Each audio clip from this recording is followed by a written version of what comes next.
பொங்கலுக்கு வாங்கி தந்த புடவை எங்க மாமா போன மாசம் நீங்க தானே கசக்கிட்டீங்க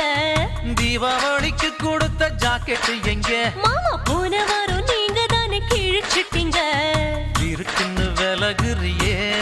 என்ன கிறுக்க நான் நினைக்கிறியே ஏய் நறுக்குன்னு பிடிக்கிறீங்க நானும் முறுக்கு பொல்லொருங்குறேன்னு பொங்கலுக்கு வாங்கி தந்த புடவை எங்க மாமா போன மாசம் நீங்க தானே கசக்கிட்டீங்க தீபாவளிக்கு கொடுத்த ஜாக்கெட் எங்க மாமா போன வாரம்